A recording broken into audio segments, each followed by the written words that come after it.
is author Sherry, that's all. I will not introduce in detail. I'm going to start with something on meditation. So, I think 4 or 5 years back, I was preparing for my fitness modeling. I had been a fitness model also. And I was very confused that day. I remember that day. I was very confused. And I called my sister Jasmine and I told her, कि दीदी मुझे समझ नहीं आ रहा कि मैं fitness modelling वाला career start करूँ या ना करूँ, क्या करूँ, what should I do? And then she said कि ये काम कर, तो ना meditation कर पर roof पे जाके. So I have a good clean roof and I took the mat, I floated the mat on the floor and I closed my eyes. It was daytime around 12:30. I closed my eyes 15-20 minutes and after 20 minutes I was in a different zone. So I used a technique called 5 Whys. How many of you heard about 5 Whys? So 5 Whys is a very simple technique. It helps you to troubleshoot and interrogate your own self. How beautiful it is. So I did that with myself. Sherry, why do you want to become a fitness model? It's my dream. Why do you think it's your dream? Yeah. I saw some tough times. I really want to do it now. Why do you want to do it? Because I love bodybuilding. Why do you love bodybuilding? Because I lost fat and I got a habit. Why do you want this habit to become your passion? Because I feel that if I pursue this and accomplish this, I can do a lot of things into fitness. There you go. You got an answer. That's the power of 5 Why. You can try this technique. It's very powerful. Right? Now, after this technique, I was feeling very light. And look at the beauty of mindfulness. That from me, as an individual, I got the answers. All the answers are here, inside. Exactly. That's the power of meditation, ladies and gentlemen. So today we have someone very special. She has come all the way from Canada. She's a spiritual healer, international speaker, author.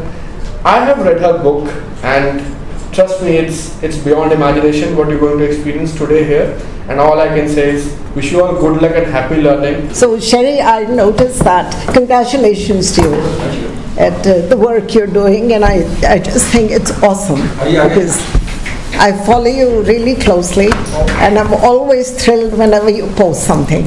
And I can actually see how you're going deeper and bigger and bolder, and that is heartwarming. Sherry said that I noticed on one of his posts that I would be talking about a quiet mind. I think I mentioned something there. He also mentioned healing. So, are you guys interested in healing? Sure. Yeah. Okay, because we can talk about anything else otherwise. Okay, so I was born in Delhi, and my journey started not far from here, Firozshah Road. And my schooling was also in Convent of Jesus Mary, so all within this area actually, yeah. And then I was in my teens when I went to Canada. So kind of grew up, matured in Canada basically, and stayed there. It's been many years now. So I had this deep search because I remembered my own birth. I distinctly remember, and I was the 4th daughter of a very prominent lawyer in Delhi, and it was, oh no, it's a girl, because there was no male issue. So I remember that time at birth itself that they've no idea what I've come for. They don't know me, and one day I'll show it to them. So that fire, that rebelliousness, I remember really clearly. I remember everything. My mother went into a deep depression right away because she had lost her last chance to have a male child. And it was not pretty those days. It doesn't matter how much wealth you have, but if you didn't have the son, so I was kind of brought up with a very depressed mother, and felt partly the cause of that depression as if I was responsible. I was highly intuitive, so I'm just giving you a bit of a background because I think it's everybody's story, it's not just mine. I became aware of my story very early, so that sort of led me into the vistas where I went. I was highly intuitive, so I could communicate with animals, I could communicate with nature, I could talk to dead people very early. I knew how many rose petals will fall the next day. I could talk to the grass. I knew how many leaves would come. So my world was very busy inside because I was always communicating with something. And these beings that I saw, but I didn't know who they were, or some forefathers, some, because I could talk to a lot of people who'd passed away. So this was very natural for me. And I could read people very easily. So very early, 5, 6 years old, I decided that I had lost interest in a lot of people because I felt that I couldn't find the consistency. I didn't find what they said they meant and what they meant they were doing. There was vast gaps in what was happening. So I kind of got bored that I'm not going to get what I want from here. So as a child, it was more internal journey for me, which led me into deep depression too a few times because I was so lonely. But these gifts I felt were normal. And I really truly believe that these are normal gifts to all human beings.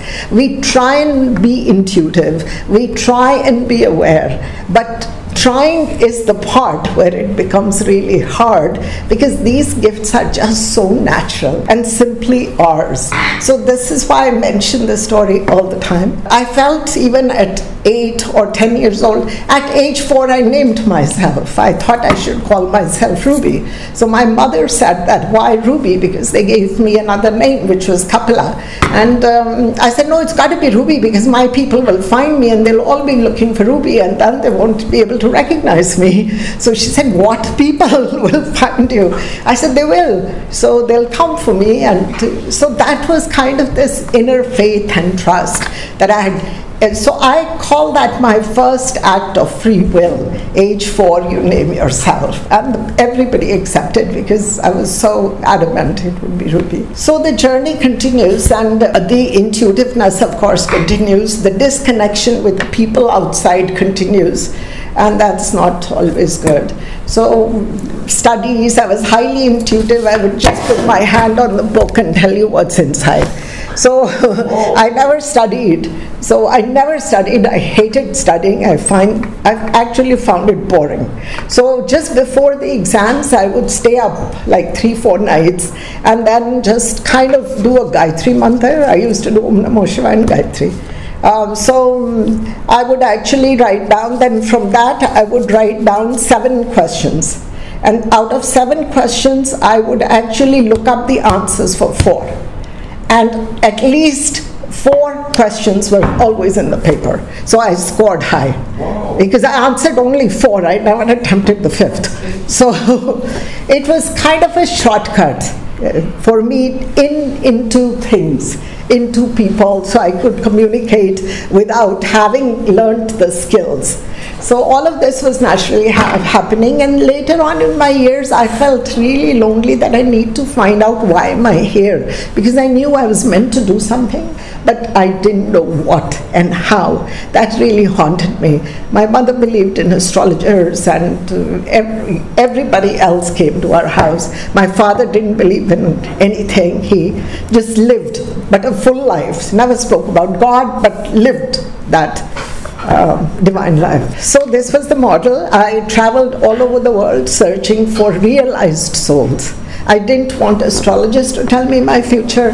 I didn't want anybody to tell me what my life would be. I just wanted one realized soul who could look at me and recognize me and say, this is why you've come to the planet. That's the only question I ever had. And that was the search for God, because I felt that's the ultimate power. So God became this entity that I needed this answer from. So it was a long journey, and I traveled all over the world wherever I heard of a sage or a realized master. Because I also had this desire that if as a human being, my deepest desire was to enlighten my external world and my inner world, both simultaneously. I didn't want to be rich inside and poor outside. You know how you guys have dreams? We all have them. And sometimes in our dreams we are flying and we can do this. And as a child I was going to places, healing people who were sick, all in my dreams. But when I woke up in the morning, that power to fly wasn't there. I couldn't use that power. I didn't have access. So I would get really frustrated that how come I can do it in a dream and I'm sleeping and I can do this, and yet when I wake up my life is so limited. So the search also was for God, not just for God, was to actually realize the power that lies, I had no idea where, inside and outside both. And being a very ambitious soul, in North America, I was able to do a lot of things. So I was a real estate developer, I was a diamond merchant, I had retail stores, I had wholesale stores, I set up the first 9 walk-in clinics in Canada, medical clinics, so everything I had not learned, I was able to do. But the inner search was really, really deep. So because nothing stops me. You know, if you want to do something, who stops you? It's your world, you know, and if you're determined, you will find a way to do it. So I had to, in my young years, lie to my parents because I couldn't tell them. Every time they told me, don't do it, I had to do that. So a lot of petty lies and stuff, but it doesn't hurt. It doesn't mess up my karma, I think, because I was searching for something much bigger, right? So anyways, that was the journey. It was naughty, it was rebellious, it was bold, and I got to experience the world, I got to experience people. And it was there where actually I learned to meditate, and then I had this awakening. An awakening story is very powerful. We can go later into it. That's what gives me courage and fire. Because I'm just going to maybe in a minute tell you, I was in Madras and looking for another realized soul, and I told my friend who was a leather merchant that sent me some realized soul from Andhra, because I'd heard in South you can really find these people who know the soul. They've realized that, so they know every soul. I'd heard of these people, that they exist on our planet. So I said, if you have one, she said, yeah, there is one, but he's 90 years old, he's probably died, blah, blah, blah. I said, please send him to me. My flight back to Delhi is tomorrow at 2, and if you can send him. So early morning, 8 o'clock, this old man comes, looking a bit like Shirdi Baba. And he comes and he asks for me at the desk, and I take him to the room and I start to talk to him, and I won't go into the whole conversation. But he told me exactly why I had come in few lines. And he said to me, look, God will be your partner. You will do one more business, which will be rice commodities. And rice, I have no interest in commodities like that. I was more so into fashion accessories and real estate development. So he said, no, one more business, and then God will find you. God will be the partner. And I said, what will I do with God? What is the business? So he said that you will be told. He says, you just have a blessing to awaken divine power in other people. How, whether you look at them, whether you tell them, or whether you talk to them, this is your job. And God will do it for you, you'll get the credit. It's not that bad. And you don't have to work hard.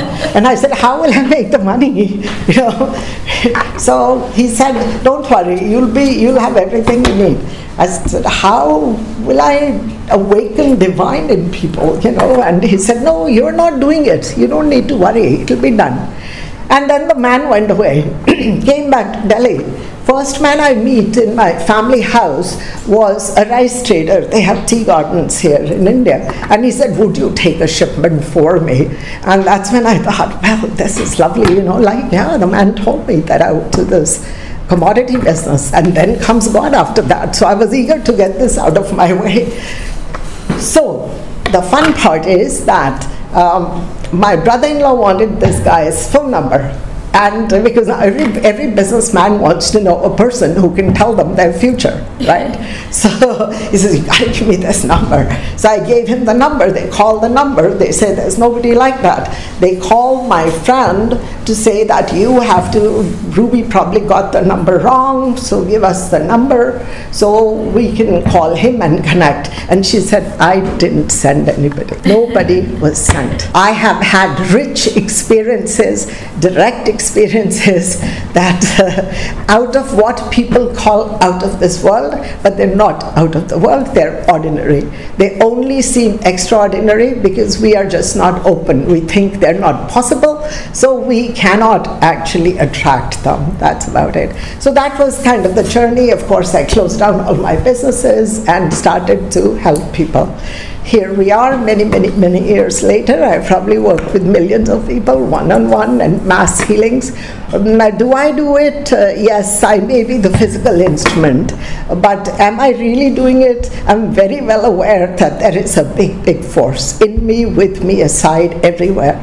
And people who come, they are their own force. Everybody brings their own force with them. I simply have to connect with love. And this beautiful lady says she teaches self-love, and this is where it becomes more interesting. So what kind of a love is that you look into someone and they can awaken to their highest potential? What is that love?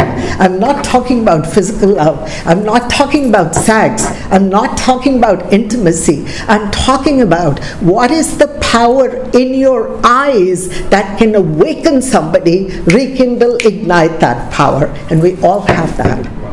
And once we come into that, then it's just, you don't have to put intention. Am I now speaking by intention? I had even no idea what I would say. It just started spontaneously, and right?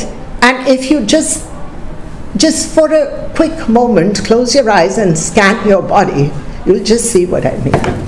There's some energy in you right now that may be slightly different or slightly hyped up. So it may be in the feet, it may be in the hands. So it's not difficult to be human because it is natural.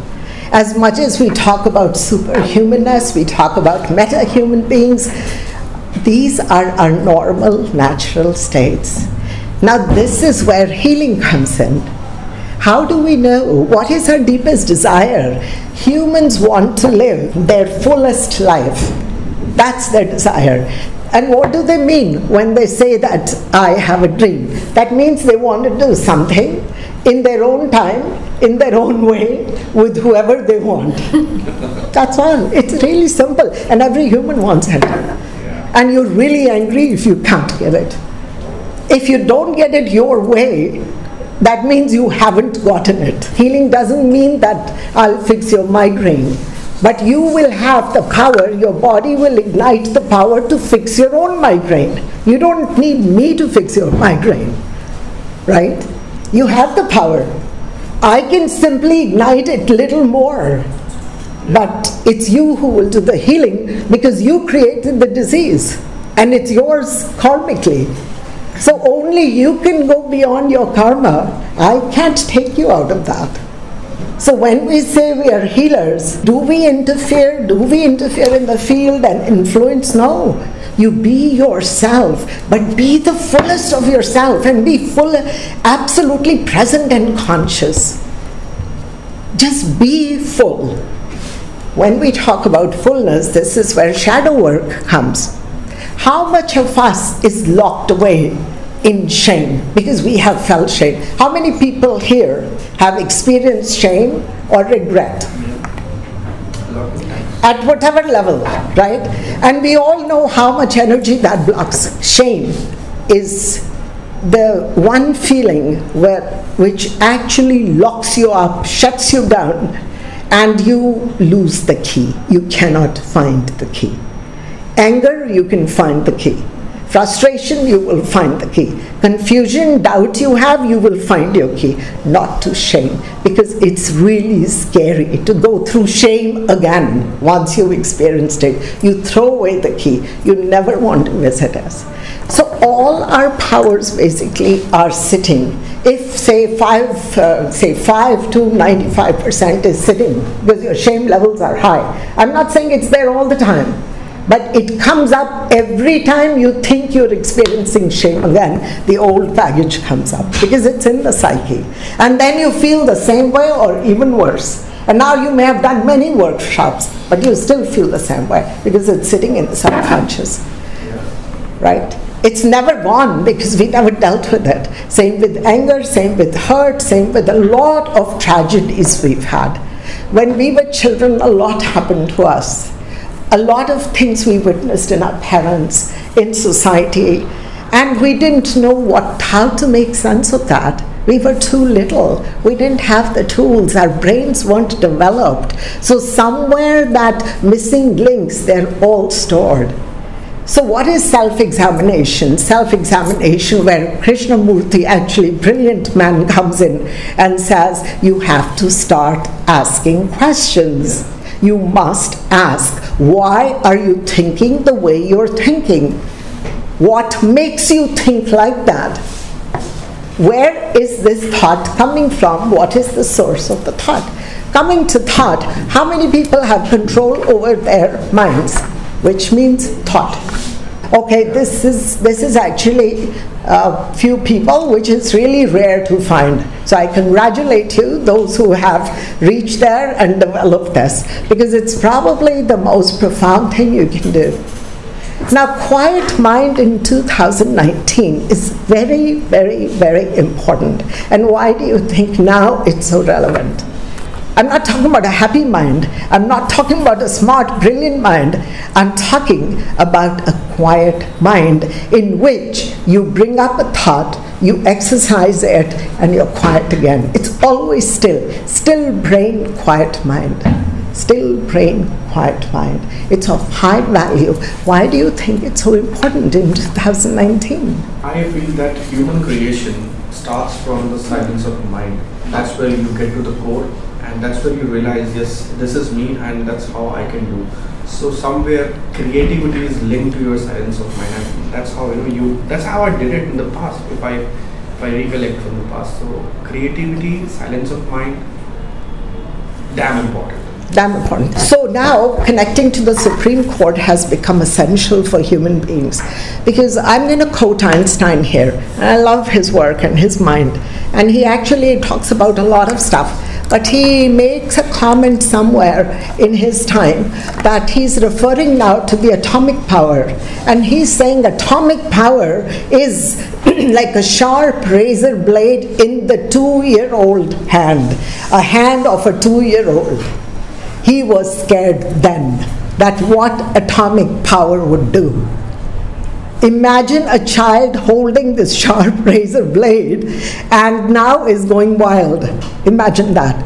Now it's accelerated. He was worried about the atomic power. Technology has advanced so much right now that it's a mass weapon for destruction. We can destroy each other with artificial intelligence like never before at the push of a button.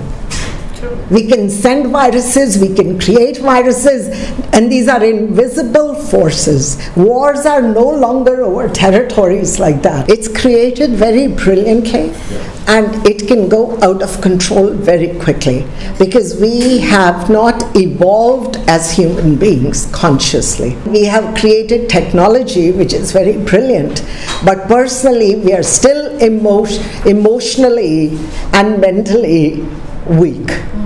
We are actually guided by a reactive mind. It's not a quiet mind, it's a reactive mind.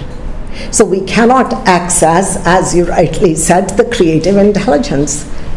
What people call the spiritual intelligence or creative intelligence actually is not accessible. So what we do is, what is imagination? It's very fascinating. How does that work? It works out of your mind. Whatever you know, you take a leap, but you're just imagining. It's another level of your mental thinking. You haven't really gone anywhere. But it seems so real, right, to you. So if I go to Himalayas versus I sit and imagine myself at Himalayas, I would have that effect, but it's very different. And when it comes to real self-growth, it's the direct experience. You have to be there. So the conscious mind, your consciousness has to be related and situated and located absolutely in the presence or the present moment. And if it is, or unity consciousness, we can use, I'm not talking about divine consciousness. When we come to divine, we have a lot of religious terminology there. There's evil, there's good. People start to argue about belief systems. I'm talking about a unity consciousness where there's no separation. I know that I'm not separated from you, but I look different, you look different. So unless, this is knowing, but unless I'm directly working and operating from that state of oneness, that one intelligence, I can deliver the oneness. My speech, my language will still have some kind of language or words or feelings that will separate us all. So it's great to talk about intellectually, because somebody here said that go on Google and it's overload of information, but Google cannot give you a direct experience of that one state. So when we talk about that, then they talk about the state of love. What is love? Love is a state of existence. It's not a mood, it's not an emotion, it's not a sentiment. Yes, it could be expressed through that, but it certainly isn't. The root is not that. So I can say I love you, but then you didn't like my post for 10 posts later. I'm not sure I love you anymore. It's attention seeking, because we always, I'll tell you why we seek so much attention, appreciation. Does a flower need appreciation? Do I need appreciation from you, really? Seriously, what is that going to do to me? Let's be honest. What will that do? It's temporary, momentary, secondary. It's going to disappear if I'm not feeling good inside. I won't believe you. I'm not going to trust you. I'll say, what did he want? Why was he nice to me? Right? So it's very simple. It's very simple. Why do we need acknowledgement? Know yourself. You don't need the world to know you. You don't even know yourself. Why do you want the world to know you? Why do you want the world to accept you? Have you accepted your shame, your regret, your anger, your dark side, your light side, your bright side, your really weak side? Do you bring everything to the table when you have a conversation with someone? Or are you hiding so much of yourself? You only bring parts that you want to impress the other person with. We have mastery over masking, because you know what? We are clever foxes. We've learned to manage things so they look good. And a lot of our techniques are management techniques. A lot of our techniques are management techniques. I'm going to bring to the table a blessing that this is not certainly a skill. It's not something I went and developed. It was just a blessing to me. But I'm going to give you experience of unity consciousness. And I'm going to show you in your nervous system and brain how it feels. So you know directly, because that's what I do best. It's not about a technique, but I will take you there. You will be there within seconds. And then you will see you've always had a state. And you can start operating from that. Because it's the best gift I can share. Blessing I can share, because it's meant to be shared. And once we start to work from that state, once you start to work from that state, you will notice how different everything feels. I did a post the other day, and it was about you can love your enemy, but don't sleep with them. And that got a lot of hits and a lot of, because usually people talk about this positive thinking, that be good and be nice, and really, it's not possible for a human being just to be one thing all the time. This is another mask. And if I do a mantra, I'm good, I'm pretty, I'm good, I'm worthwhile, does it really? No, it reminds me every time that inside I'm not all right. That's why I'm doing this mantra. It increases my stress levels so much. When I try to be positive, I am reminded of my negative side inside. When I pray for something, every time I pray for something, I'm reminded I don't have that. I'm not capable. I have to get it from outside. Deprivation. Absolutely. It's lack, it's poverty consciousness. You can worship is a whole different thing. Celebrating God is a whole different thing. But when we actually do it with each other and externally, we start to feel poor. And then we're always dependent on something outside. This name was God, this name was boss, this name is wife, this name is co-partner, it doesn't matter what. Ultimate powers come from within, and these states lie within. And there are certain techniques with which you can actually access and channel your full force. And they're very simple. I think we've made everything very complicated because self-growth has become a huge business now. Its self-growth may not lead to self-realization when it comes to a business like that. But it is a billion-dollar industry already. Everybody wants to write a book on themselves, which is good. I think you should. Then you don't need to worry about appreciation from others. You can buy your likes, you can promote yourself any which way. So today we want to get into the state where self-sovereignty, self-sustaining system. Don't you like the thought of a self-sustaining human being? I love it. How can it be so bad to be self-sustaining? And without that fear, you can actually make peace with your fear. You can make peace with your pain.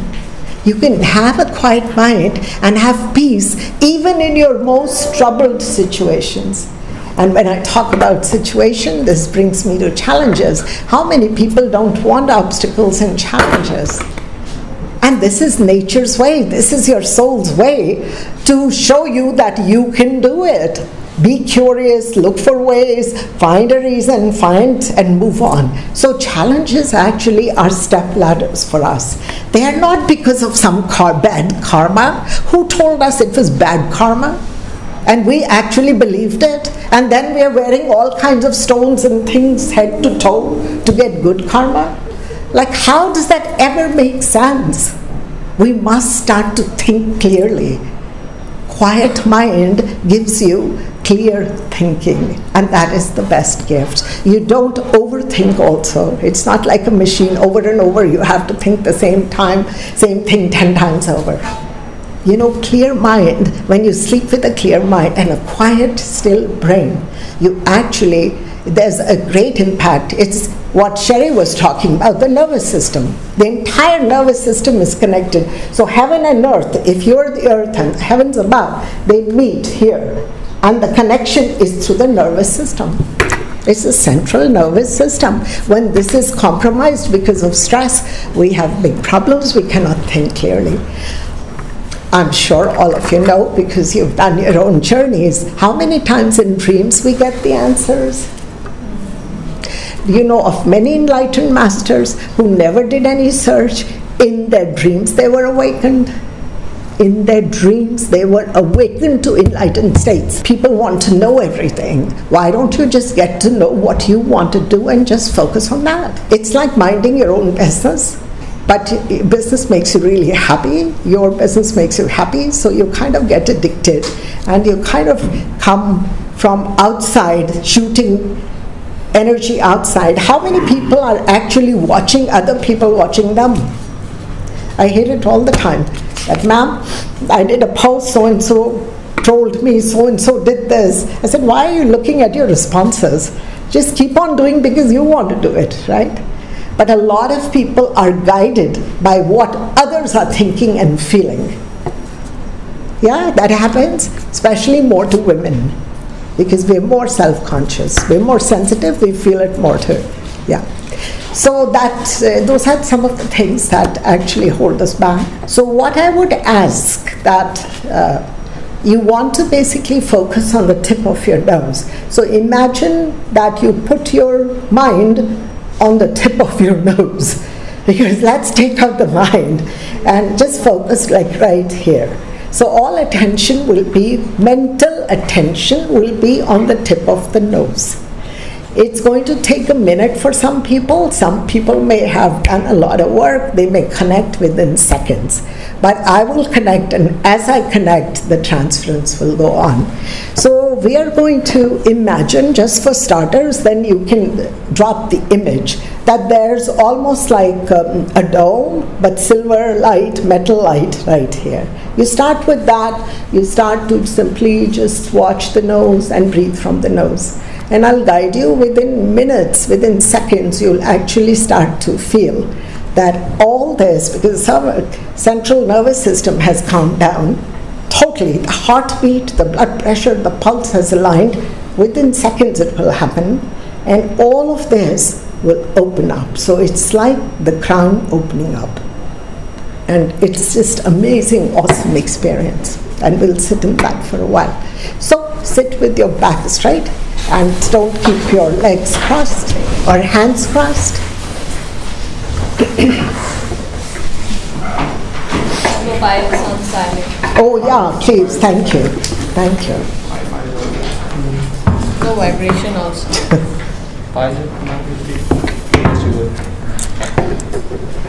Okay, lovely, very beautiful. Now remember, before we enter this beautiful space, we can actually put on a nice smile. Because if I open my eyes, then I'm looking at you. And if you all are looking very beautiful and pretty, it will give me a lot of pleasure. And otherwise, also, a smile is the gateway to heavens. So before we take on any journey, wherever we want to go, let it be with a smile. So a nice smile on your faces. Great. Feet are planted onto the earth.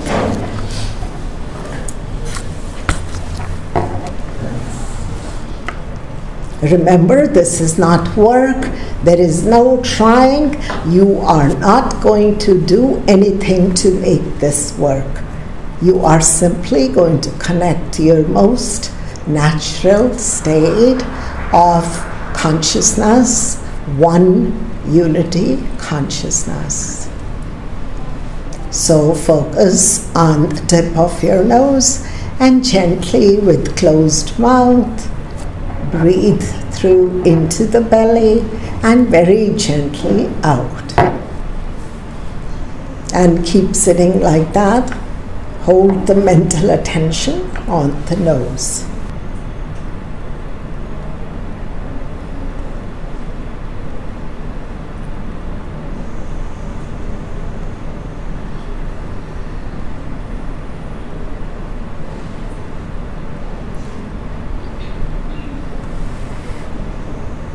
You're doing very well.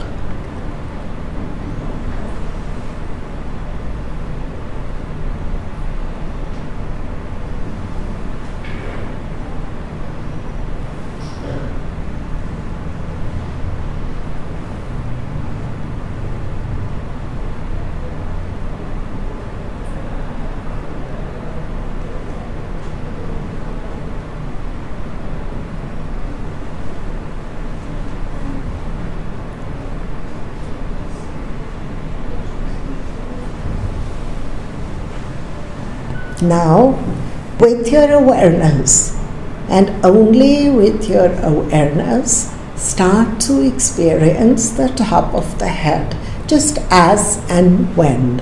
And you will notice that it's just opening up, or it has opened, and you're simply breathing either into light or just an openness. So I just want you to be aware and experience your head above the forehead, forehead included actually, and just with awareness experience it, while your attention is still on the nose. Awareness will take you where mind will not. So just experience the forehead, the top, the upper area with your awareness. as you keep breathing softly and gently.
As you start to experience the opening in the head, the brain, as you do that, you may place your right hand on the heart. Take your time, just keep breathing.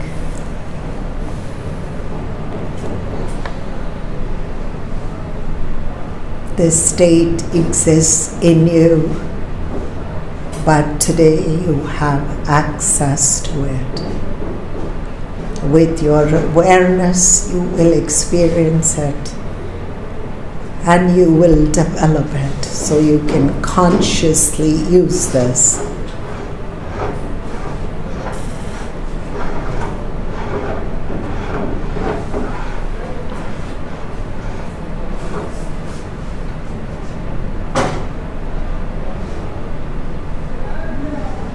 The brain is still. The mind is not just local. You're conscious and fully alert, not lethargic, not tired, active, alert,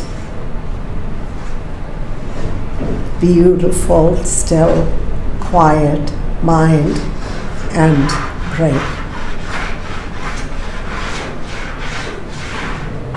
No sounds will disturb you.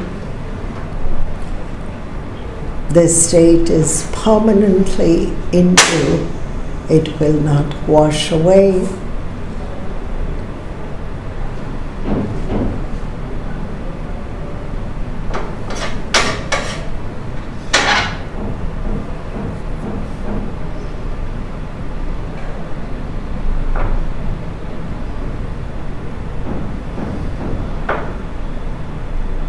Beautiful being, quiet mind, still brain, perfect mind-body instrument.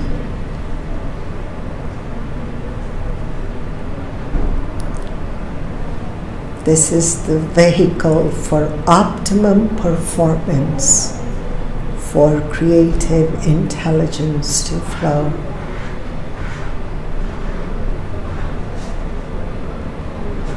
Attention on the nose.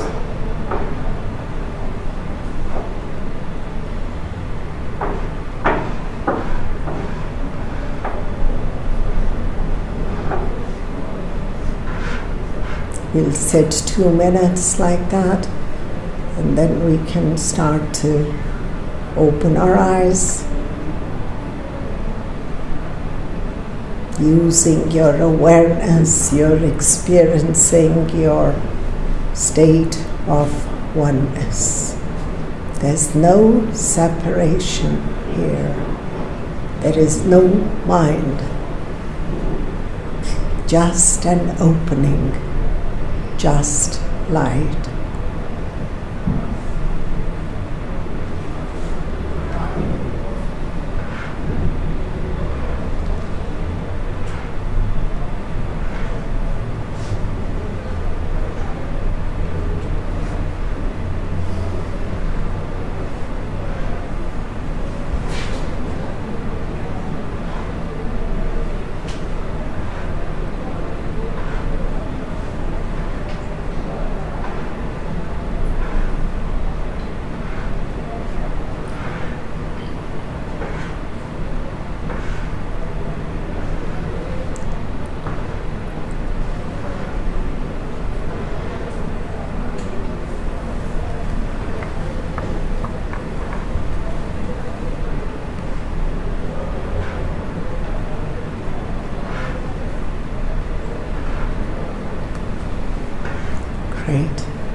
You can open your eyes, you won't lose the state.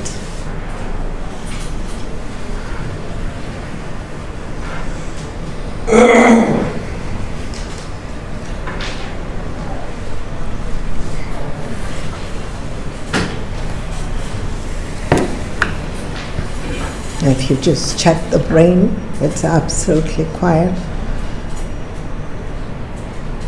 The nervous system is just totally harmonized. And one more thing, if you notice, if you try and put the people you love or hate in front of you, or situations even by memory, they won't stick in front of you now.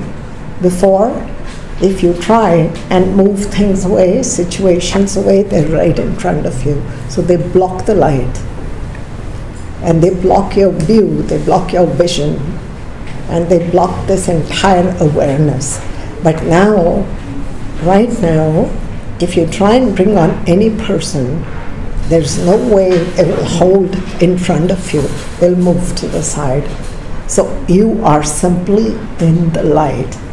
And that's the positioning of the human energy force. That's the best antenna, that you remain in the light directly, and then everything you do is behind you, with you, but behind.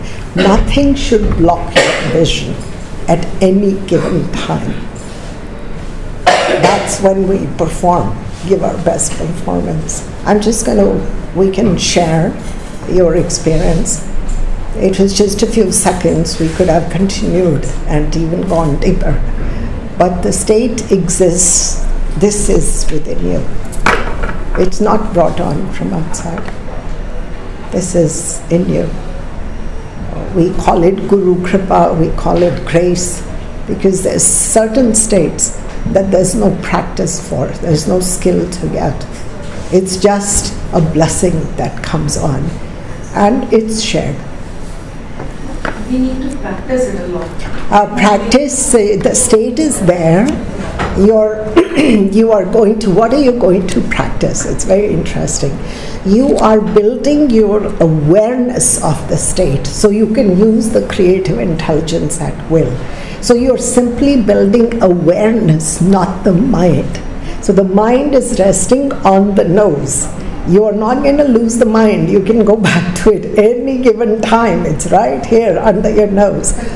But awareness, yeah. Many times it happened during this process that my mind was again started thinking something, whatever is going on there, all things I was doing before coming here, or like my son was on the way, so I was thinking he did not reach right now. So these things were coming again and again, it was very calm and quiet at that time.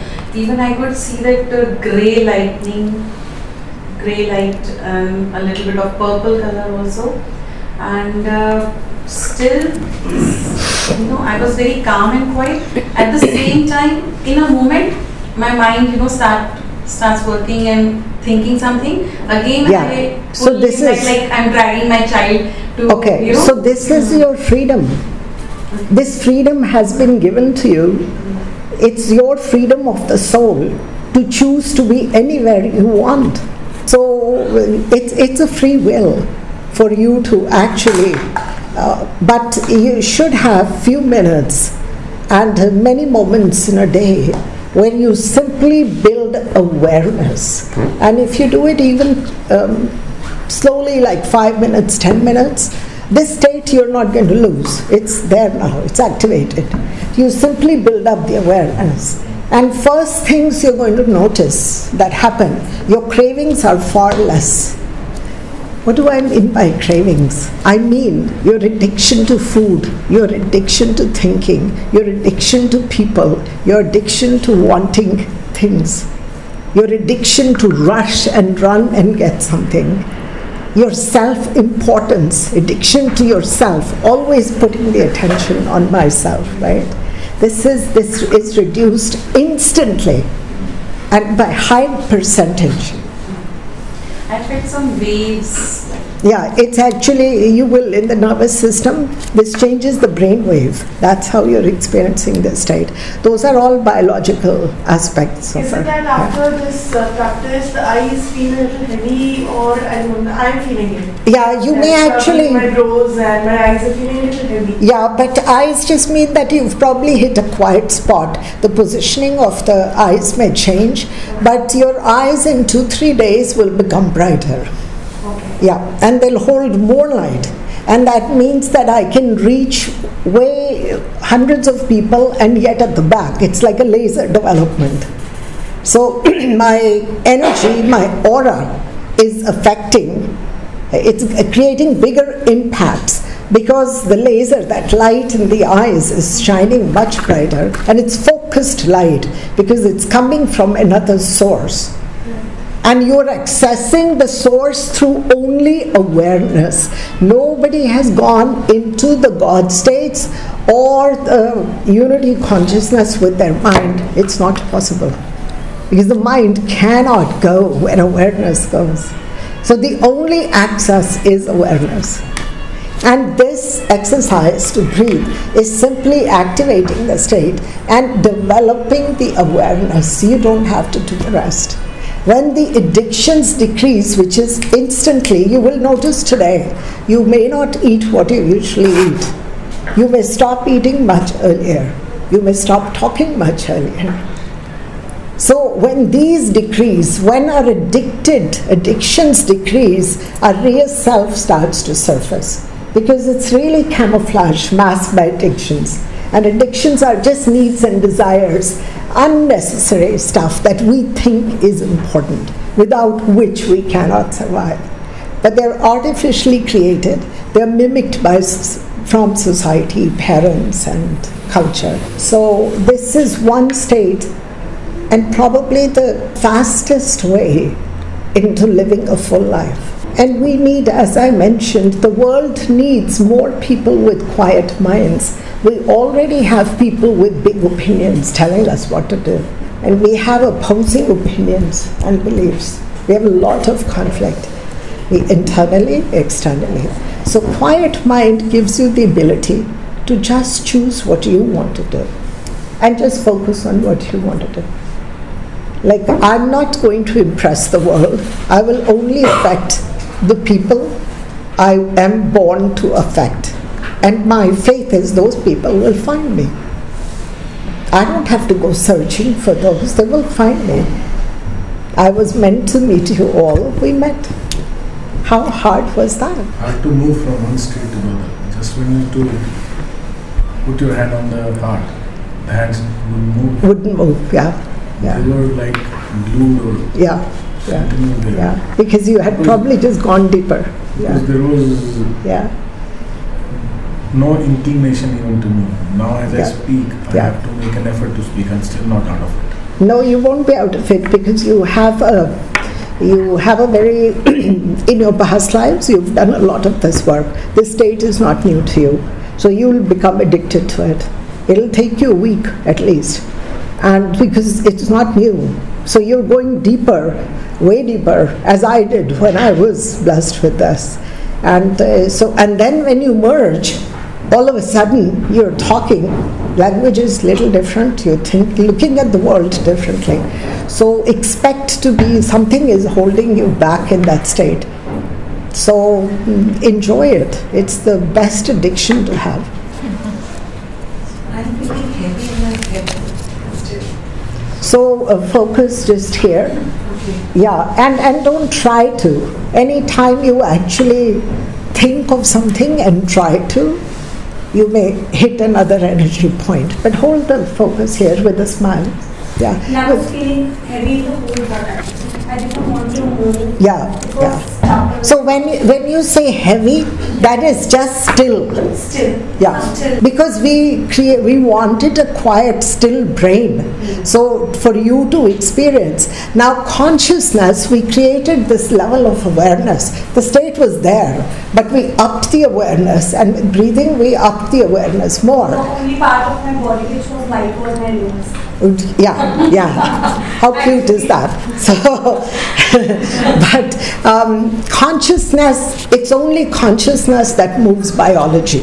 If you want your body to change, you have to change the consciousness. My heart has taken over. Yeah. And I am to walking, but I was floating. Yeah. So there was a grey wall. Yeah. In fact, my feeling was that I will pass through this wall. Yes. Yeah, exactly. Yeah. It's the brick and mortar. This is exactly I felt. Exactly true. So you've probably taught it in past lives. You've taught it. Yeah, of course. And that's why you could walk through the wall. People describe this wall.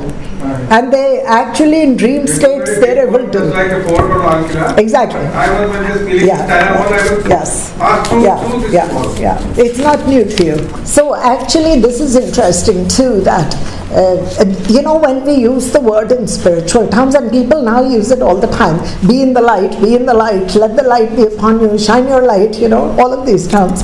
What does it mean?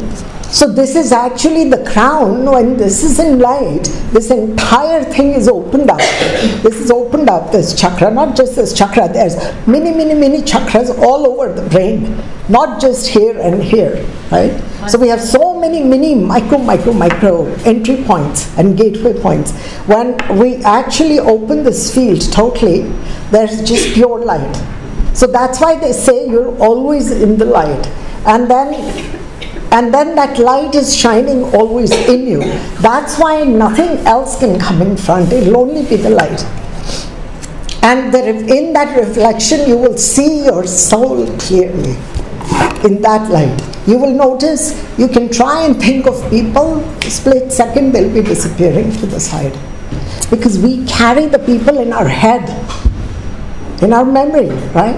We carry all hard situations in our memory. So we are carrying this load, and ego, self-importance. And what is ego? It's our sense of separateness. That's all it is. That's all it is. What is suffering? Like my greatest joy actually and goal is to eliminate suffering. And that is to create enlightened minds, to create quiet minds. Because this is where we carry the entire suffering load.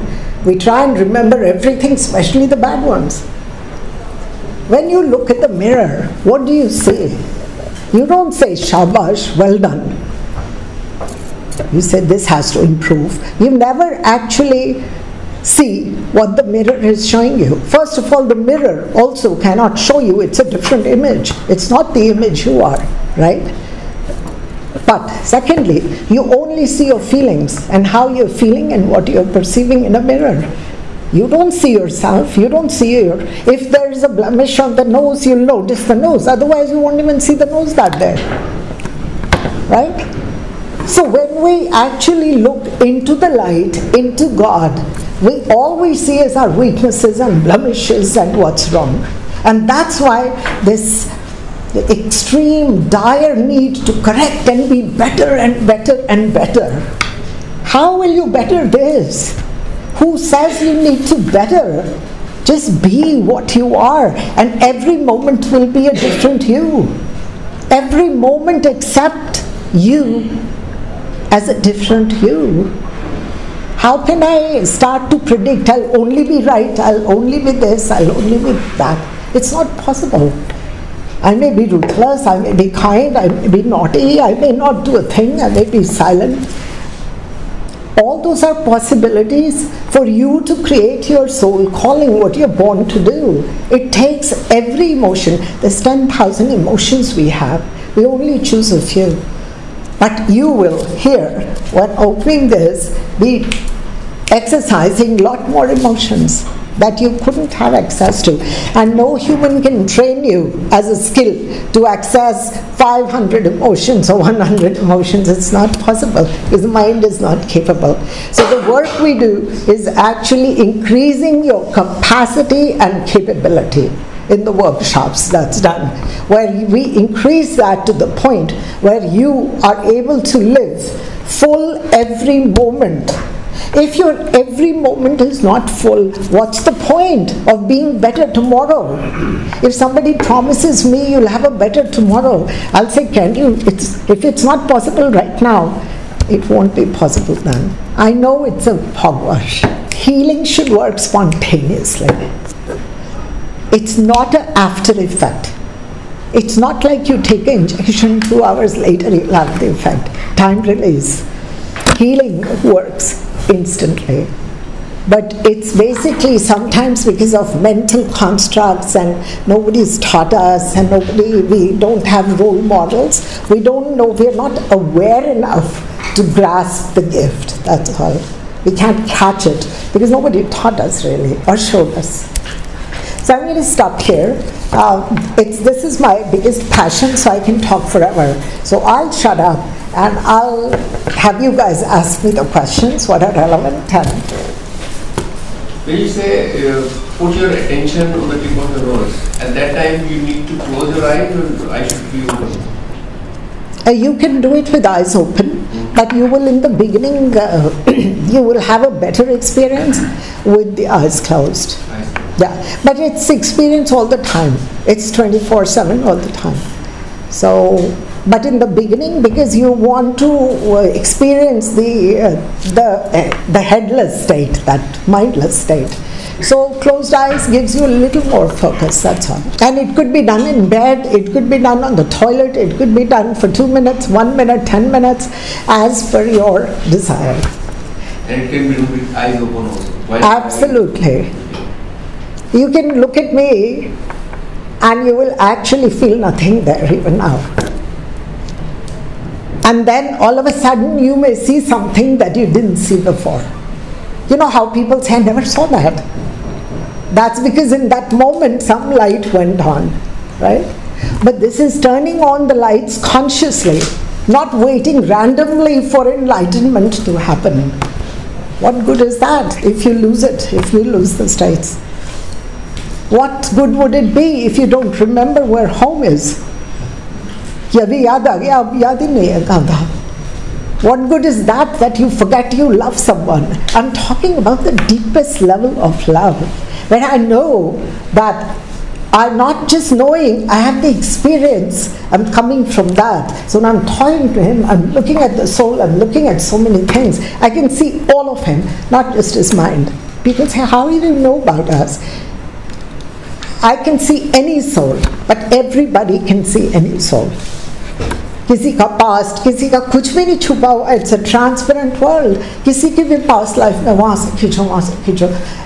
It's like, it's magic.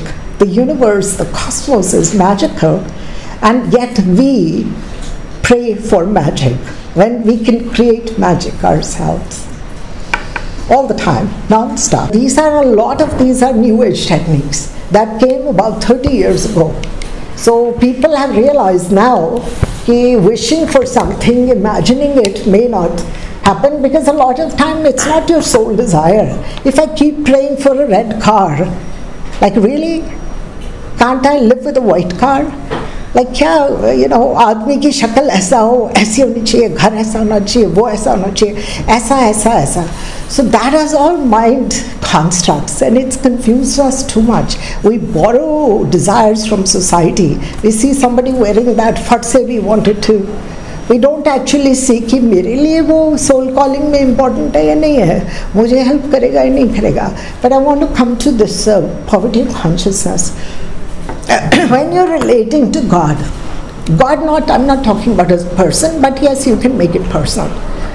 You want to have great conversations like a friend, don't you, with God, with divine consciousness? Don't you want to sit and hold hands and talk? Or do you want to remain eyes closed somewhere कि वो ऊपर ही आप नीचे हो? Like Guru Nanak, what did he do? He had this higher soul, and yet he had conversations, and they were love conversations. And that's the Gurbani. The entire text is actually communication and poetry of love. You talk to anybody who has arrived there, so we can have these lovely conversations with our divine self, with whoever we can imagine. If you want to imagine in Buddha or Shivji, yeah, absolutely do that. But उस level पे आ जाओ कि खुद में खुदा को जगा के फिर तो मजा आएगा आपका, फिर तो मजा आएगा जीने का आपको. So prayer when used कि बस मुझे ये मिल जाए, we don't even know कि longevity हमारी कितनी है life की. We don't know कल भी आएगा या नहीं आएगा. Enlightenment, you said pray for enlightenment. Pray तो उस चीज़ के लिए करो जो that you don't have. Enlightenment is your natural state. Why would you want to pray it? You want to basically access it and develop it, right? If we are not aware, so नहीं है हमारे लिए. तो जैसे गुरु नानक जी की बात करी आपने, तो अगर वो भी ये भी तो कहे सुख वेले सुखराना और दुख वेले अरदास, तो इसका मतलब कहीं ना कहीं जब दुख का वे जब कुछ नहीं लग रहा है, कुछ नहीं है, मे भी हो सकता है वो भी क्या है क्या नहीं है, लेकिन जितनी अभी की जो समझ है मेरी, जो इस समय की समझ है, तो उस समझ के हिसाब से हमें कुछ इच्छाएं भी होती हैं. Human being is also so many desires. So जब कुछ होता है तो कहीं ना कहीं एक ऐसी कोई फीलिंग है कि हमसे भी आगे कोई है. Of course. ठीक है, तो जो हमसे आगे है बेशक अभी हम समझ नहीं पा रहे. We are understand through. आप जो अगर हमने एक अच्छा एक्सपीरियंस किया है, बट किसी के माध्यम से तो किया है, शायद आपके माध्यम से. बेशक आप कह दो कि नहीं, I am nothing, but nothing is something. Okay. कुछ तो ऐसा है ना. Definitely. So there are role models. There are spiritual masters. They are enlightened beings. They have reached जिसको हम लोग कहते हैं superhuman qualities. Who controls the body? Mind or soul? हाँ. We do lots of learning to control the mind. So many scriptures are there. Nanak Ji, Gita, Bible is there. But soul is not seen by anybody. The soul is there, which is providing us energy. But we do all this learning, spiritual things, everything for the body. Now you also said that keep your mind in front of you. Why not heart? Why not some other important organ? Actually, you can. No problem.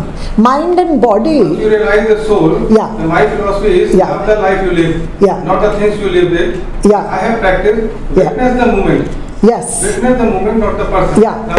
Now, exactly. No. Who controls the body? First of all, mind and body, we used to think, even though we use it in language, right? ये separation नहीं है. There's no separation actually in me. So you press, यहाँ mind press किया तो body effect का show हो गया वहाँ पर. So there's no separation between mind and body.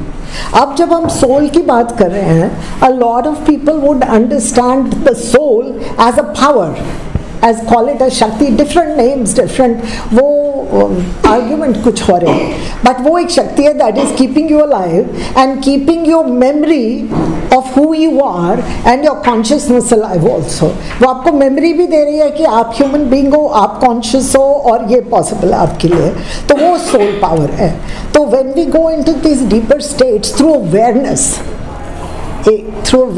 we start to build our state. We are actually accessing lot more soul power. वो जो light है, वो power जो है, उसमें चीज़ें, the world looks different. We can actually perceive things differently. And that's where we say कि आपकी creative intelligence can flow differently. Because now your mind body will understand the inflow maybe in a different way, it will interpret it in a different way.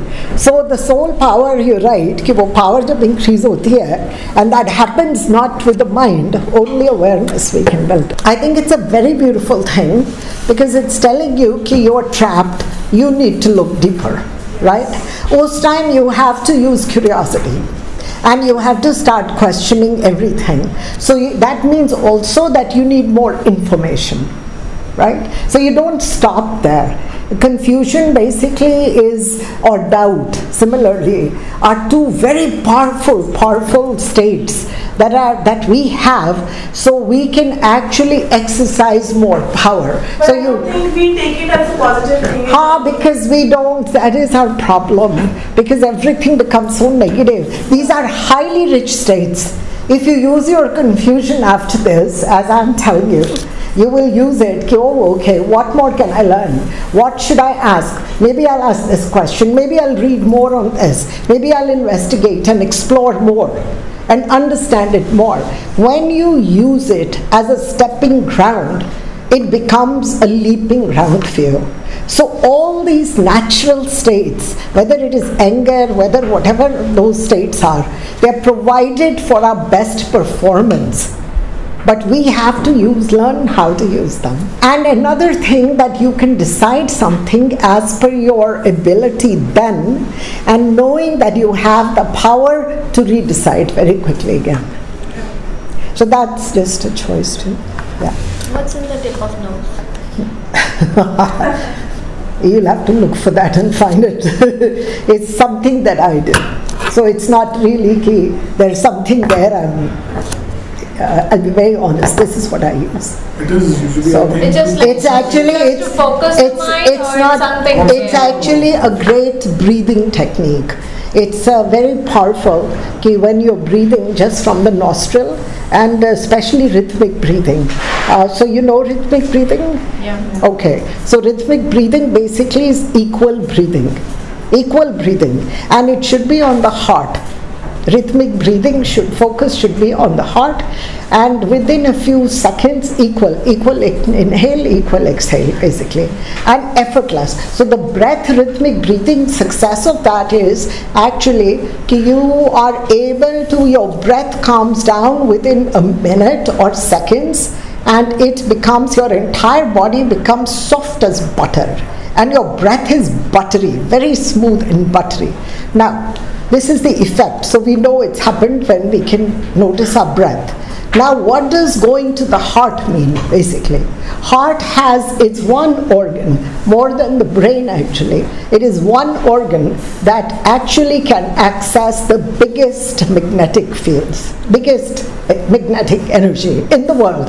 वो heart के through है. So that's why when you keep your focus with rhythmic breathing, so an nostril breathing, tip of the nose, has been mentioned many times actually, for profound breathers who use only breathing techniques for enlightenment. I know that, but that's why I want to ask, what's there actually?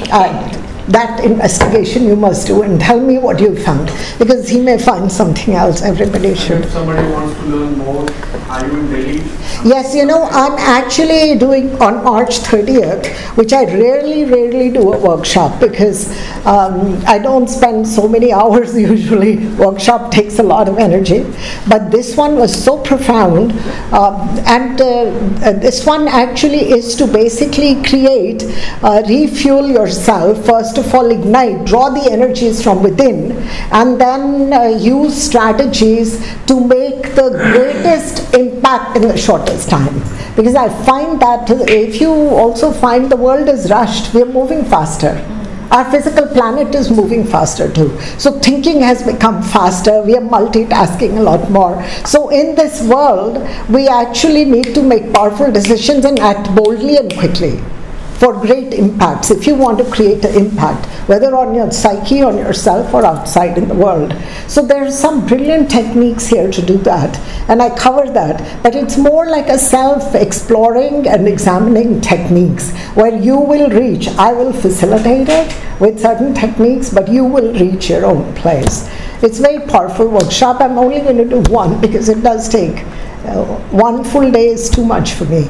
So, but so many people had asked, so I thought I'll do one. That's March 30th, but I am in Delhi till about April, and I am open to talks like this or meditations, but somebody would have to host it, because I don't usually myself generate this. One is when we do yoga, they say inhale count 10 and exhale count 20. And you are saying that inhale count 10 and exhale count 10. What is the difference? I'm only basically talking about techniques that would actually suit enlightenment. If you want to affect a certain part of the body, it'll be different. But since I was only interested, I was not so interested in longevity. I don't have interest in longevity. I do want quality while I live. So I just wanted to get into the higher states of enlightenment, and I simply focus on that. But there's many yogis brighter than me, experts on this probably. Can you throw some more light on the realized soul? Sorry, what was that? Realized soul. Yeah. Can you throw some more light on this? Oh my God. Looking for realized soul, you said. When I was looking for realized soul. And how many here? How many here? Very diplomatic. I am political too, I'm a lawyer's daughter. Everybody here is realized, or very close. Because what good is my work if you don't awaken that? Why do you think I've come? There's no reason I would meet you if it is not your time now. You realize you're carrying your realization, but somewhere it is hiding. I'm simply helping you emerge that, invoking it. So it is your time. The message is very strong, it is your time. And how you act after that will actually be your call. You have a soul call. Everybody has a story they're born with. I can probably see your story, but you can't see each other's. I could tell you what you will do, but you may not be able to. Try not to go there. Just live your story. And when the addictions go down, your story emerges, and the boldness emerges, the strength emerges, and you're able to live out that story. I'm very active on Facebook, Instagram, and stuff like that, so if you're interested, come on and you can ask questions, and I'm pretty active on that. So, can we control negative energies around us? Yeah, very, very. Which are out of control. Yeah, very powerful questions. Okay, so a lot of people are very concerned, but one way, which is very simply put, that you actually, rather than creating boundaries and all of that, you lift your soul power. And things will bang against the aura and just fall to the side.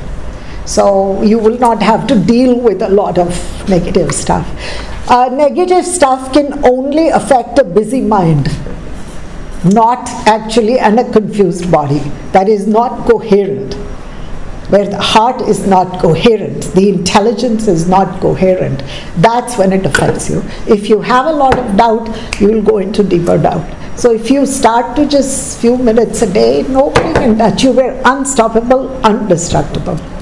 Yeah. What can a person do whose Rahu and Ketu are married? Oh, lovely. Okay, I love you for asking that question, because that is my favorite thing. People are very scared of their own astrology and their own stars. And this Rahu Ketu, daan Rahu Ketu na ho gaye, chor ho gaye, daku ho gaye, pata nahi kitna dar ho gaya inka. Okay, so we are born under certain planetary situations. Okay? But in that very space, every soul acts out their story differently. Two people being born, same time, same mother, have different destinies, right? Yeah. So, I'm going to explain it to you. Imagine Rahu, Ketu, Jupiter, Mars, sare dance kar rahe hain. They're planets that are dancing, they're moving. Yes. They're lovely dancers and they're performing for us all the time. Ab wo jo music chal raha hai, this orchestra is always on. How you choose to respond is basically up to you. The music is playing. Do you want to stand still? Do you want to do cha-cha-cha? Do you want to do Bharatnatyam, Kathak? Or how you want to act? I'm going to share this powerful story with you and close. You shouldn't bring me on, I'm a big talker. Okay, because it's so beautiful. Have you heard of Viktor Frankl? Yeah, I've heard. Okay, he's a brilliant, brilliant neurologist. Yeah. And he lived in the Nazi times. And in the Nazi camps, he was tortured really bad. His entire family was put to death. His body was used for experiments. And he died many times. But he escaped that. When he came out, he was a neurologist. And he wrote many books. I love his one statement, and thank you for reminding, because I wanted to close with that. That's how perfect the universe is. So he says one thing and one statement, and he says the last human freedom. What is that? The last human freedom is to choose your response. This is where Rahu Ketu came. Let them dance. You choose the response. Your soul is a bigger planet than that. Never be scared of anything. Build your soul. I can tell you from direct experience, you will live a full life. Rahu Ketu will actually become the best of friends. They only can scare those who are already scared and confused. ये कुछ effect नहीं है. We should start dancing with them. We should join the party. They're already dancing. आप अपनी move कर लो. When you go on the dancing floor, you don't follow everybody else. Everybody is going like this and you're going like that. You're either way, you're dancing your own story. But be confident. Nothing affects you. The world is too beautiful.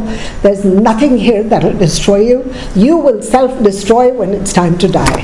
Only you can bring death on. Thank you. Thank you. I wanted to share my experience about this meditation and the experience which everybody has had. I've done this before, that's why I'm sharing it. I want to share it with everybody. When I did it, I just went headless. Headless means everything opened up. Okay, and there was nothing there. And believe me, I'm in that state ever since. I'm doing everything is going on. You know?